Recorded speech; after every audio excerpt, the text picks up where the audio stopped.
العلم هو النور الهادي والمفتاح لكل الخير من يرد الله به خيرا. بسم اللہ الرحمن الرحیم واذکر فی الکتاب ادریس هو جد ابی نوح انه كان صديقا نبيا ورفعناه مكانا عليا هو حي في السماء الرابعة أو السادسة أو السابعة أو في الجنة أدخلها بعد أن أذيق الموت وأحيي ولم يخرج منها أولئك مبتدأ. اور اس کتاب میں ادریس علیہ السلام کا بھی ذکر کیجیے. هو جد ابی نوح، وہ نوح علیہ السلام کے والد کے دادا ہیں.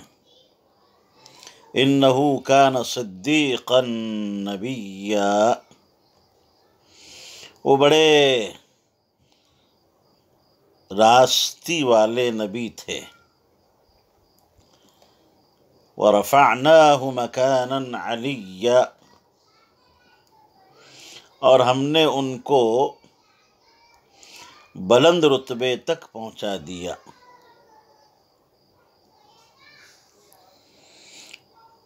یا انہیں جو ہے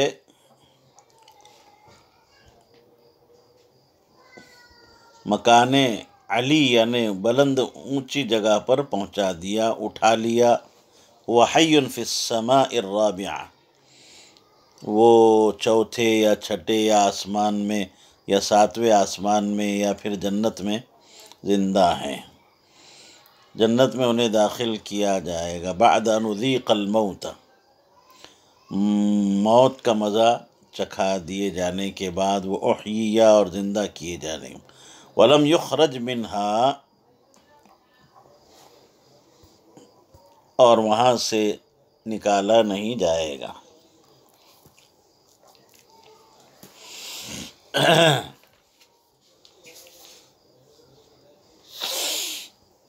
حضرت اسماعیل علی نبینا علیہ السلام اور حضرت موسیٰ علی نبینا علیہ السلام کے ذکر کے بعد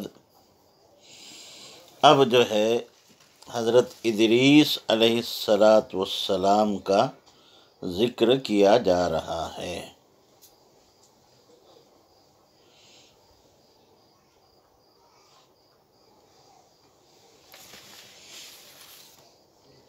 ایک بات ذہن میں رہے کہ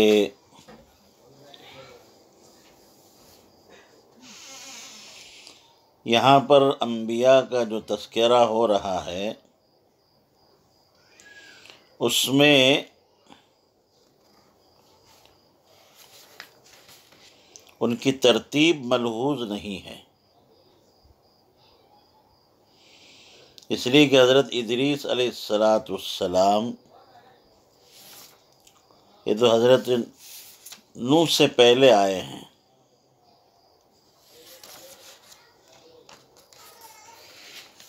جی، ادریس علیہ السلام حضرت نوح علیہ السلام سے 1000 سال پہلے حضرت نوح علیہ السلام کے اجداد میں ان کا شمار ہوتا ہے. جیسے مفسر فرما رہے ہیں مشہور قول کے مطابق کہ ہوا جد ابی نوح، نوح بن لمک بن متوشلخ بن ادریس.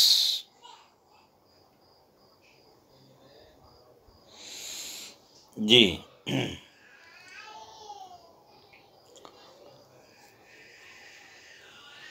حضرت آدم علیہ السلام کے بعد یہ پہلے نبی اور رسول ہیں کہ اللہ تبارک و تعالیٰ نے ان پر 30 صحیفے نازل فرمائے،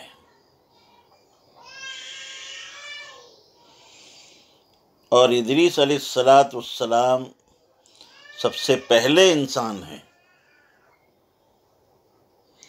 کہ جنہیں معجزے کے طور پر علم نجوم اور علم حساب عطا کیا گیا تھا۔ نیز یہ سب سے پہلے انسان ہیں جنہوں نے قلم سے لکھنا اور کپڑے سینے کی بنیاد ڈالی۔ ان سے پہلے عموماً لوگ جانوروں کی کھال کا استعمال کیا کرتے تھے بجائے لباس کے۔ اسی طریقے سے ناپ تول کے طریقے بھی حضرت ادریس علیہ السلام نے ہی ایجاد فرمائے۔ اسلحہ کی ایجاد بھی آپ ہی سے ہوئی۔ آپ نے اسلحہ تیار کر کے بنو قابیل سے جہاد فرمایا۔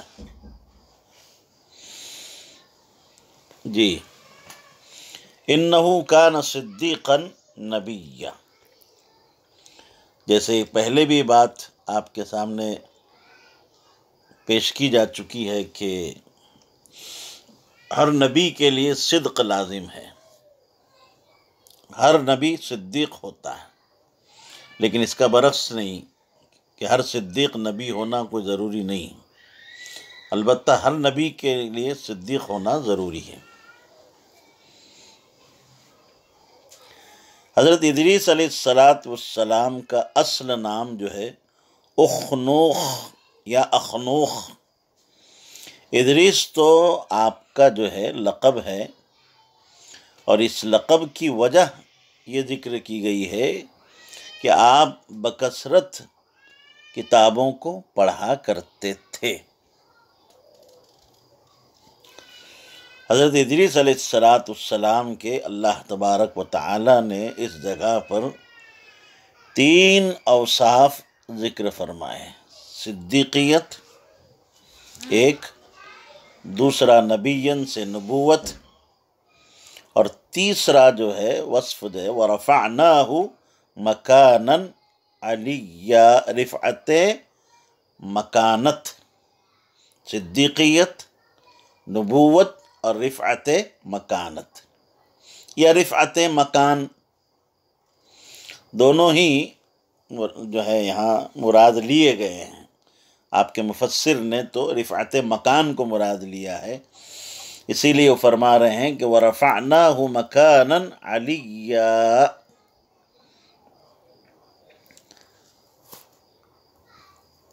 أي هو حي في السماء الرابعة أو السادسة أو السابعة، آسمانوں پر حضرت ادریس علیہ السلام کو اٹھا لیا گیا۔ بعض روایات سے حضرت ادریس کا آسمان پر اٹھایا جانا یہ منقول ہے، جیسے کہ مفسر نے بھی اسی کو اختیار فرمایا ہے، مگر یہ بات یاد رہے کہ ابن کثیر مکی رحمۃ اللہ علیہ فرماتے ہیں کہ یہ کعب احبار کی اسرائیلی روایات میں سے ہے، بلکہ انہوں نے یہ آگے بڑھ کر یہ فرمایا کہ وَفِي بَعْضِهِ نَكَارَةٌ، کہ بعض میں تو نکارت ہے، اجنبیت ہے۔ اور جیسے میں نے کہا کہ رفعت مکان کے علاوہ رفعت مکانت، آپ کا شرف، آپ کی بزرگی اور شرف نبوت خاص طور سے، اور قرب منزلت، اللہ کے یہاں آپ کا بہت ہی اونچا مقام ہے۔ جی، تو بہرحال 2 چیزیں الگ الگ ہوئی۔ رفعت مکان، جیسے میں نے اس کی بحوالہ ابن کثیر رحمۃ اللہ علیہ یہ بات ذکر کی کہ اس روایت میں جو ہے کیا ہے، یہ اسرائیلی روایات میں سے ہے، اور بلکہ بعض میں تو جیسے میں نے کہا کہ نکارت بھی ہے، اس میں اجنبیت ہے۔ اور قرآن کریم کے جو الفاظ ہیں اس معاملے میں صریح نہیں ہیں۔ رفعناہ مکانا علیہ، یا رفعت سے کون سی رفعت مراد ہے؟ رفعت مکان یا رفعت مکانت؟ رفعت مکان یعنی زندہ آسمان پہ اٹھانا جانا مراد ہے،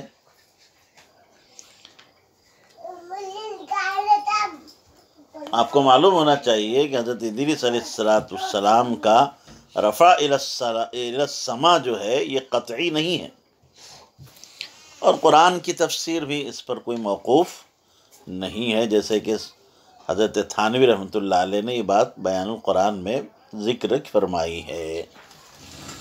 تو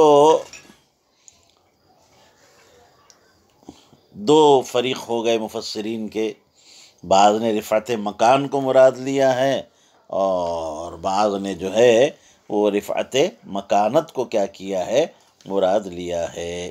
جی،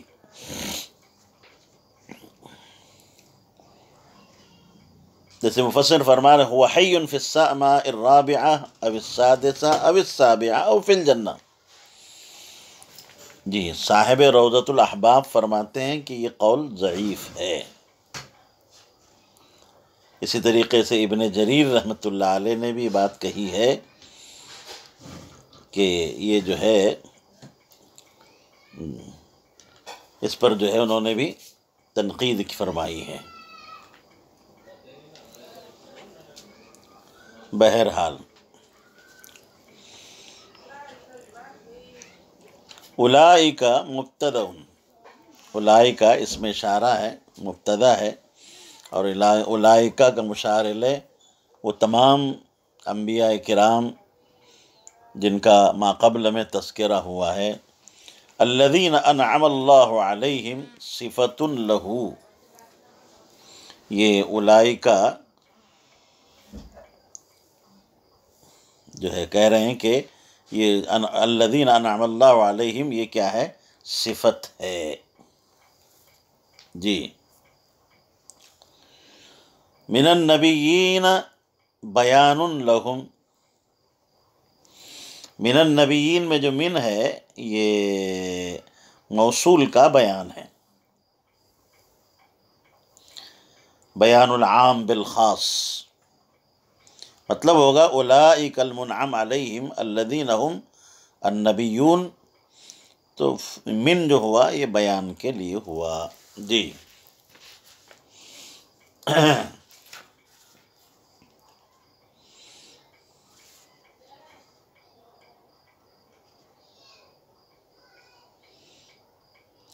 یعنی جن حضرات انبیاء کا شروع صورت سے یہاں تک ذکر ہوا، زکریا علیہ السلام سے لے کر حضرت ادریس علیہ السلام تک، یہ وہ لوگ ہیں جن پر اللہ تعالیٰ نے انعام خاص فرمایا ہے۔ انعام اللہ علیہم، جی،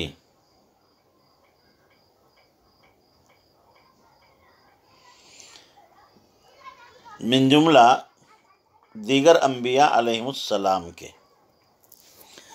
اب یہ اس اعتبار سے من جو ہے وہ تبعیضیہ بھی ہو سکتا ہے، تو بہرحال من کے سلسلے میں آپ دو باتیں ذہن میں رکھیں کہ من بیانیہ بھی ہو سکتا ہے، اور من آپ کے مفسر نے اس کو بیانیہ مانا ہے۔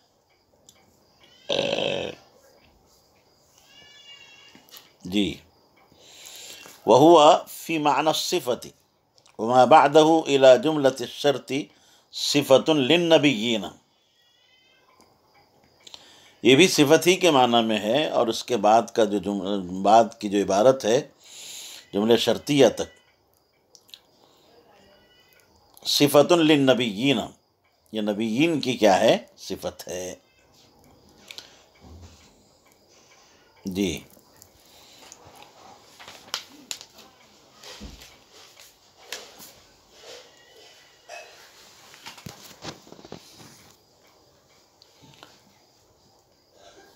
جتنے انبیاء کرام علیہ السلام کا ابھی میں نے بتایا، حضرت زکریا علیہ السلام سے لے کر حضرت ادریس علیہ السلام تک ذکر ہوا ہے، ان پر انعام خاص فرمایا۔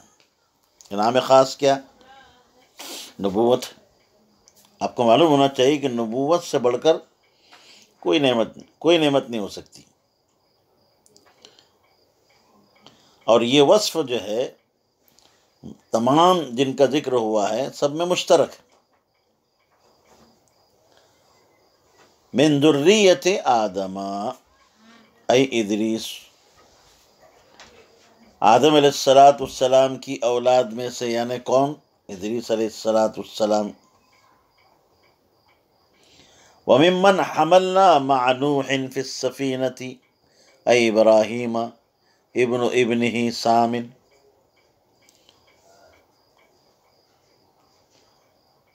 اور ان لوگوں کی نسل سے، بعض ان لوگوں کی نسل سے تھے جن کو ہم نے نوح علیہ السلام کے ساتھ کشتی میں سوار کیا تھا۔ جی، حضرت ادریس علیہ السلام کے علاوہ، کیونکہ وہ تو اجداد نوح علیہ السلام میں سے ہیں، باقی سب میں یہ وصف ہے۔ ممن حملنا مع نوح فی السفینہ ای ابراہیم، حضرت ابراہیم علیہ السلام، ان کا، کیونکہ ان کا تعلق حضرت جو ہے نوح علیہ السلام کے بیٹے سام سے ہے۔ ومن ذریت ابراہیم ای اسماعیل و اسحاق و یعقوب، اور حضرت ابراہیم علیہ السلام کی بعض ان میں سے ابراہیم علیہ السلام اور یعقوب علیہ السلام کی نسل سے تھے۔ ابراہیم، جی، اے اسماعیل و اسحاق و یعقوب، حضرت اسماعیل، حضرت اسحاق، حضرت یعقوب۔ ومن ذریت اسرائیل، اور حضرت یعقوب علیہ السلام کی ذریت سے تھے، اولاد سے تھے۔ ماقبل میں چونکہ ذریت ابراہیم، ذریت کا لفظ آ چکا ہے، تو یہاں ومن اسرائیل ہے، ومن اسرائیل۔ تو یہاں مفسر نے بتا دیا کہ اسرائیل سے پہلے ذریت کا جو لفظ ہے وہ مضاف مقدر ہے، ماقبل میں چونکہ ذریت کا لفظ آیا ہے، یہ اس بات کا قرینہ ہے۔ اور وہ کون ہے؟ وہ ہوا یعقوب، حضرت یعقوب علیہ السلام۔ اسرائیل عبداللہ کے معنی میں اسرا، اور ایل، جی، یہ حضرت یعقوب علیہ السلام کا لقب ہے۔ اے موسیٰ و ہارون و زکریا و یحییٰ و عیسیٰ، اور مراد کون ہے؟ حضرت موسیٰ، حضرت ہارون، حضرت زکریا، حضرت یحییٰ اور حضرت عیسیٰ علیہم السلام، یہ سارے لوگ۔ وَمِمَّنْ هَدَيْنَا وَاجْتَبَيْنَا، اے من جملتہم، وَمِمَّنْ هَدَيْنَا وَاجْتَبَيْنَا، اور یہ سب جو ہے حضرات ان لوگوں میں سے تھے جن کو ہم نے ہدایت فرمائی، وَاجْتَبَيْنَا، اور ان کو مقبول بنایا۔ جی، وَخَبْرُ أُولَٰئِكَ إِذَا تُتْلَىٰ عَلَيْهِمْ آيَاتُ الرَّحْمَٰنِ خَرُّوا سُجَّدًا وَبُكِيًّا، جمع ساجد وباكٍ، أي فكونوا مثلهم۔ وأصل بكي بكوي، قلبت الواو ياء والضمة كسرة۔ یہ سب حضرات، یہ اولائی کا جو ماقبل میں آیا اس کی جو ہے یہ کیا ہے؟ خبر ہے۔ جی،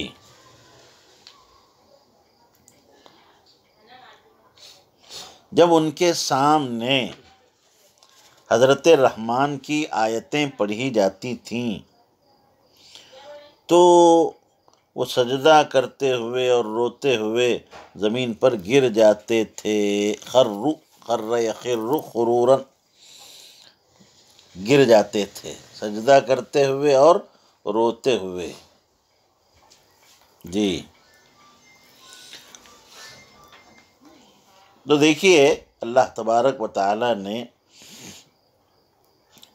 انہیں مقبولیت عطا فرمائی تھی اور اختصاص عطا فرمایا تھا، تو ان مقبولیت کے باوجود ان کی عبدیت کا یہ حال تھا کہ جب حضرت رحمان کی آیتیں ان کے سامنے پڑھی جاتی تھی اور وہ حضرت رحمان کی نازل کردہ آیات کو، کتب منزلہ کی آیات کو سنتے تھے تو خشوع اور خضوع میں سجدہ کرتے ہوئے روتے ہوئے زمین پر کیا ہو جاتے تھے؟ گر جاتے تھے۔ یہ ان کا انکسار تھا اور انقیاد کا اظہار تھا، غایت درجے کی ان کے اندر جو ہے انقیاد بھی تھی اور انکسار بھی تھا۔ جی سجدہ کرنا یہ ان کے انکسار کی کیا تھی؟ دلیل تھی۔ جی تو الغرض یہ کہ اللہ تعالیٰ نے اس جگہ پر ان حضرات انبیاء کی عظمت شان کو جو ہے کیا کیا ہے؟ ذکر فرمایا ہے۔ وجہ یہ ہے کہ اور خاص طور سے یہاں پر خروا سجدا و بکیہ کو جو ذکر ہوا ہے، اس کا خاص طور سے ذکر اس لیے کیا گیا ہے کہ انبیاء کی تعظیم میں اور عظمت کے بجا لانے میں عوام الناس جو ہے وہ غلو کرتے ہیں، اور غلو کا خطرہ تھا۔ اسی کے پیش نظر جو ہے یہاں خروا سجدا و بکیہ ان کے اس افتقار کو اور انکسار کو اور ان کے جو ہے اظہار غایت انقیاد کا اظہار کیا گیا ہے کہ وہ جیسے یہود جو حضرت عزیر کو اور نصارہ حضرت عیسیٰ علیہ السلام کو خدا بنا دیا تھا، انہوں نے اس لیے بتایا کہ ارے وہ تو سجدہ گزار لوگ تھے اور اللہ کی خشیت سے ان کے دل جو ہے معمور رہا کرتے تھے، تاکہ لوگ اعتدال پر رہے، نہ افراط کا شکار ہو نہ تفریط کا شکار ہو، نہ انبیاء کی توہین کی جائے اور نہ ہی جو ہے ان کو اتنا جو ہے ان کی جو ہے نبوت کے مقام سے ان کو بڑھایا جائے کہ خدائی کا درجہ دے دیا جائے۔ جی تو وہ تو بیچارے سجدہ کرتے ہوئے روتے ہوئے کیا ہو جاتے تھے؟ زمین پر گر جاتے تھے۔ اے فکونوا مثلہم، اے اہل مکہ تم بھی جو ہے ان انبیاء کی طرح اپنے اندر خشوع خضوع اور خوف خدا اور یہ ساری چیزیں، ان سارے اوصاف کو اپنے اندر کیا کرو؟ پیدا کرو۔ حدیث پاک میں آتا ہے کہ اتلوا القرآن، قرآن کی تلاوت کرو اور رو وابکو فإن لم تبکو فتباکو، رونا نہیں آتا تو رونے جیسی کم از کم صورت تو بناؤ، رونا نہیں آتا تو رونے جیسی صورت بنانا چاہیے۔ بہرحال رونے کی کیفیت کا پیدا ہونا یہ بہت ہی جو ہے محمود ہے، انبیاء علیہ السلام کا یہ وصف ہے، اور ہمارے آقا صلی اللہ علیہ وسلم اور اسی طریقے سے آپ کے جو ہے عاشقین حضرات صحابہ اور تابعین اور اولیاء اللہ اور علماء بکثرت جو ہے ایسے واقعات ملتے ہیں کہ وہ بہت ہی ان کے اندر تضرع ہوتا تھا اور بہت ہی زیادہ وہ رویا کرتے تھے۔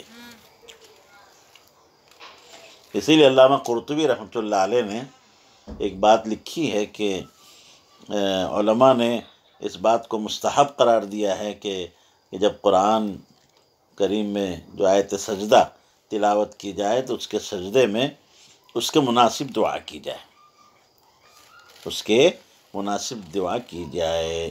جی جیسے یہاں پر خروا سجدا، سجدے میں دعا کرے اللہم اجعلنی من عبادک المنعم علیہم المہدیین الساجدین لک الباکین عند تلاوت آیاتک، تو اس کے مناسب جو ہے کیا کریں؟ دعا کیا کریں۔ بہرحال بکی کی تعلیل کر رہے ہیں کہ اصل میں بکویون تھا،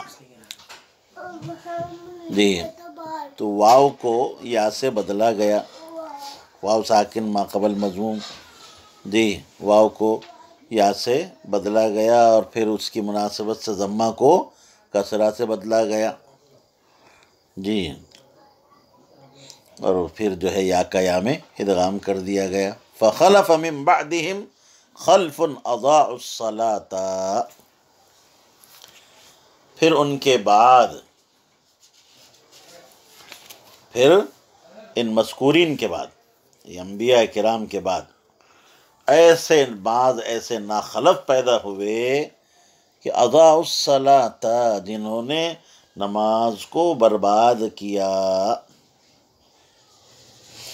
واتبعوا الشہوات بترکہا کالیہود والنصارى، نماز کو چھوڑ کر کے جیسے یہود و نصارہ، واتبعوا الشہوات من المعاصی، اور خواہشوں کی پیروی کی، یعنی گناہ میں جو ہے معاصی کا اتباع کیا۔ فسوف یلقون غیا، یہ لوگ عنقریب آخرت میں خرابی دیکھیں گے، جی۔ فخلف من بعدہم خلف، خلف لام کے سکون کے ساتھ برے جانشین، برے قائم مقام کو کہا جاتا ہے، اور ایک لفظ ہوتا ہے خلف، یہ اچھے جانشین کے لیے استعمال ہوتا ہے۔ مجاہد فرماتے ہیں کہ یہ واقعہ قیامت کے قریب امت کے نیکوکاروں کے ختم ہونے جانے کے بعد ہوگا، کہ نماز کی طرف لوگوں کا بالکل التفات نہ ہوگا، اور وہ فسق و فجور اور معاصی میں کھلم کھلا جو ہے لوگ مبتلا ہوں گے۔ اضاعوا الصلاۃ، اضاع یضیع اضاعتاً، ضائع کرنا، برباد کرنا۔ ابھی برباد کرنا چاہے اعتقاداً ہو کہ اس کا انکار ہی کر دیا جائے، یا عملاً ہو کہ نماز کو ادا کرے لیکن نماز کے جو حقوق ہیں اور جو آداب ہیں، آداب ضروریہ ہیں، ان میں جو ہے کوتاہی کی جائے۔ جیسے بعض مفسرین نے کہا ہے کہ اضاعت صلاۃ جو ہے، جمہور مفسرین کے نزدیک تو نماز کو اس کے اوقات سے مؤخر کر کے پڑھنا ہے۔ دیکھیے، ضائع کرنے سے مراد جو ہے عبداللہ بن مسعود، حضرت مجاہد، عمر بن عبدالعزیز رحمۃ اللہ علیہ، نخعی، ان سب کے نزدیک نماز کو اس کے وقت سے مؤخر کر کے پڑھنا، بے وقت نماز پڑھنا۔ بتائیے آج ہمارا حال یہی ہے، اللہ معاف فرمائے، یہ اضاعت صلاۃ ہے۔ اور بعض حضرات نے اضاعت صلاۃ کا مطلب یہ ذکر کیا ہے، جیسے میں نے بھی بتایا کہ جو نماز کے آداب ضروریہ ہیں اور جو نماز کے شرائط ہیں، ان میں سے کسی میں کوتاہی کرنا، وقت بھی اس میں داخل ہے، یہ اضاعت نماز ہے۔ اور بعض حضرات نے تیسرا قول یہ ہے کہ اضاعت صلاۃ سے مراد ترک جماعت، جماعت کو ترک کر کے گھر میں نماز پڑھنا۔ بہرحال ان اقوال میں کوئی تضاد نہیں ہے، ساری چیزیں آپ جو ہے بے جماعت چھوڑ دینا، شرائط کا آداب ضروریہ کی رعایت نہ کرنا، اور بے وقت پڑھنا وغیرہ وغیرہ، جتنی ہے بالکل جو ہے ترک کر دینا، نماز کو چھوڑ ہی دینا، جیسے مفسر نے تفسیر کی بترکہا، جیسے یہود و نصارہ نے چھوڑ ہی دیا، بالکل نماز ہی ناپید ہو گئی۔ جیسے بہت سے ہمارے مسلمان ہیں بالکل ہی نماز نہیں پڑھتے، اور کچھ پڑھتے ہیں تو ان کا حال یہ ہے، بے وقت پڑھتے ہیں، ٹال کے پڑھتے ہیں، آداب ضروریہ کی کوئی رعایت نہیں ہوتی، نہ تعدیل ارکان ہے، نہ کچھ ہے، بس مرغے کی ٹھونگ کی طرح جو ہے نمازیں پڑھ رہے ہیں۔ جی، حضرت حذیفہ رضی اللہ تعالیٰ عنہ نے ایک شخص کو دیکھا کہ نماز کے جو ہے آداب میں اور تعدیل ارکان میں وہ کوتاہی کر رہا تھا، تو حضرت حذیفہ نے اس سے پوچھا کہ تم یہ نماز کب سے پڑھ رہے ہو؟ تو اس شخص نے جواباً کہا کہ حضرت 40 سال سے۔ حضرت حذیفہ نے فرمایا سن کر کہ تم نے ایک بھی نماز نہیں پڑھی 40 سال میں، اگر اسی طریقے سے تم نماز پڑھتے ہوئے مر گئے تو یاد رکھو تم فطرت محمد صلی اللہ علیہ وسلم کے خلاف مرو گے۔ اللہ اکبر، کتنی جو ہے سخت بات ہے۔ اللہ ہم سب کو اس کی جو ہے اپنی نماز کی اصلاح کی توفیق عطا فرمائے۔ تعدیل ارکان، رکوع سے کھڑے ہو جائے قوم، اچھے طرح سے کھڑے، 2 سجدوں کے درمیان میں جو ہے اچھا جو ہے اطمینان کے ساتھ بیٹھنا چاہیے۔ جلدی جلدی جلدی جلدی نمازیں ہم لوگ پڑھنے کے عادی ہو چکے ہیں، کب جو ہے نماز پوری ہو اور ہم جو ہے مسجد سے باہر آ جائیں۔ اللہ، المومن فی المسجد کالسمک فی الماء، ایسا ہونا چاہیے۔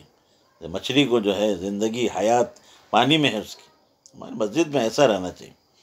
المنافق فی المسجد کالطیر فی القفص، بیچارہ پرندہ ہے، اس کو قید کر دیا جائے پنجرے میں، وہ پھڑپڑاتا رہتا، کب باہر نکلوں کب باہر نکلوں، ادھر سے ادھر ادھر سے ادھر، وہ دروازہ تلاش کرتا ہے۔ جی، ایک اور روایت ہے امام ترمذی نے جس کو بیان کیا ہے، حضرت جس کے راوی ہیں حضرت ابو مسعود انصاری رضی اللہ تعالیٰ عنہ، وہ تو فرماتے ہیں کہ اس شخص کی نماز ہی نہیں ہوتی جو نماز میں اقامت نہ کرے، یعنی رکوع سجدے میں اور رکوع سے کھڑے ہو کر یا 2 سجدوں کے درمیان میں جو ہے بیٹھنے کا، سیدھا کھڑے رہنے کا اہتمام نہ کرے، اس کی نماز ہی نہیں۔ تو بہرحال وضو طہارت میں کوتاہی نہیں کرنا چاہیے، نماز کے رکوع سجود قیام قومہ ان میں سب جو ہے جلد بازی نہیں کرنا چاہیے، یہ سب اضاعت صلاۃ میں داخل ہے۔ حسن رحمۃ اللہ علیہ نے فرمایا کہ اضاعت صلاۃ اور اتباع شہوات کے بارے میں کہ مسجدوں کو معطل کر دینا اور صنعت و تجارت اور خواہشات نفس میں مبتلا ہو جانا، دیکھو کتنی بڑی بات ہے۔ واتبعوا الشہوات، آج ہمارا حال، ہم اہل علم کہلاتے ہیں، اہل اصلاح، بلکہ آج ہماری نماز کا یہ حال ہے، ہم نماز کے آداب سے سستی نہیں بلکہ میں کہتا ہوں کہ ہم تو غافل ہیں۔ ہماری نماز، جیسے ہمارے حضرت مفتی صاحب فرمایا کرتے تھے کہ ہماری نماز، فرماتے ہیں حضرت اللہ حضرت کو عافیت کے ساتھ جو ہے زندہ رکھے، ان کا سایہ ہمارے سروں پر تادیر قائم رکھے، حضرت مفتی احمد صاحب خانپوری فرماتے ہیں کہ ہماری نماز ایٹومیٹک ہو گئی، اللہ اکبر تکبیر تحریمہ کہا، اس کے بعد پتہ ہی نہیں چلتا ہم رکوع کر رہے ہیں، سجدہ کر رہے ہیں، کب کتنی رکعت ہوئی، ہم کیا پڑھ رہے ہیں، وہ تک احساس نہیں ہوتا کہ میں نے کیا پڑھا۔ اللہ اکبر، یہ غفلت کا ہمارا، آج صرف نماز نہیں رہی، صرف نقل و حرکت رہ گئی۔ اللہ اکبر، امام قرطبی رحمۃ اللہ علیہ نے اپنے زمانے کا، یعنی 6 صدی ہجری کا یہ حال لکھا ہے، تو آج ہمارے جو ہے 21ویں صدی کا کیا حال ہے، ذرا سوچیے آپ۔ واتبعوا الشہوات، شہوت کی جمع ہے، یہ شہوات اور شبہات یہ دونوں انسان کو تباہ کر دیتے، دنیا کی لذتیں لذائذ اللہ کی یاد سے نماز سے ہم کو غافل کر چکے۔ حضرت علی رضی اللہ تعالیٰ عنہ کا قول ہے، فرماتے ہیں کہ شاندار مکانوں کی تعمیر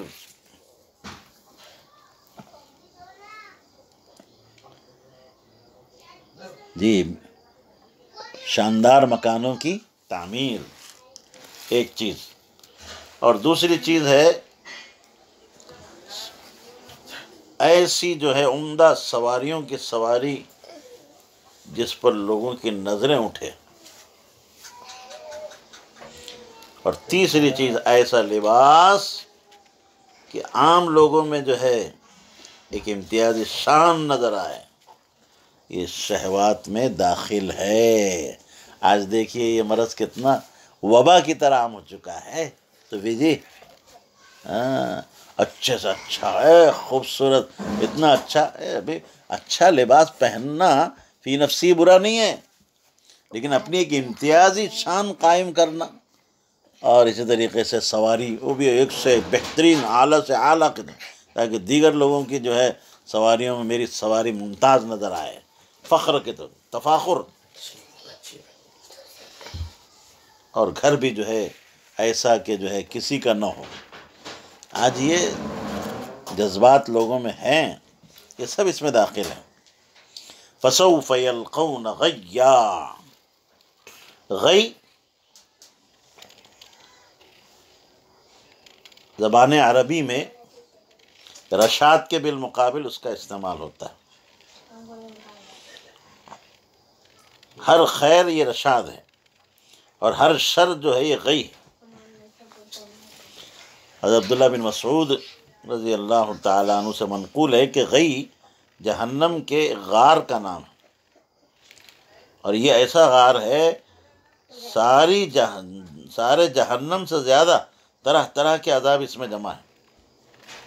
اور حضرت عبداللہ بن عباس رضی اللہ تعالیٰ عنہ کے کہنے کے مطابق غی جہنم کے غار کا نام ہے جس میں جہنم بھی پناہ مانگتی ہے۔ اللہ اکبر! اللہ تعالیٰ نے اس غی وادی کو اور غار کو ایسے زانیوں کے لیے تیار کر رکھا ہے جو اپنی زناکاری پر مصر ہیں، مستمر ہیں، اور ایسے جو ہیں شراب خور، شراب نوش، جو شراب کے عادی بن چکے ہیں، اور ان لوگوں کے لیے جو سود خور ہیں، حرام خور ہیں، بیاج بٹے کھاتے ہیں اور اس سے باز بھی نہیں آتے، اس کو بلکہ جائز، اس کے جو ہے جائز قرار دینے کی جو ہے کیا ہے کوششیں کرتے ہیں۔ اور چوتھی چیز ہے والدین کی نافرمانی کرنے والا، اللہ اکبر۔ اور پانچویں چیز ہے شہادت زور، جھوٹی شہادت دینے والے، ایسے لوگ۔ اور ایک اور ہے ایسی عورت جو کسی دوسرے کے بچے کو اپنا شوہر کا بچہ بنا دے، زنا کا ارتکاب کرے اور اس سے جو حمل ٹھہرے اس کی نسبت اپنے شوہر کی طرف کرے، اللہ اکبر کبیرہ۔ اللہ اعاذنا اللہ ہمیں ان تمام چیزوں سے محفوظ رکھے۔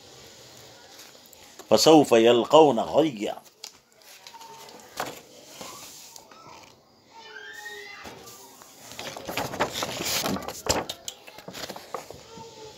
وَوَادٍ فِي جَهَنَّمَ أَيْ يَقَعُونَ فِيهِ۔ السلام عليكم، لا تنسوا الاعجاب بالفيديو والاشتراك في القناة تشجيعا لنا لنستمر بنشر المزيد إن شاء الله.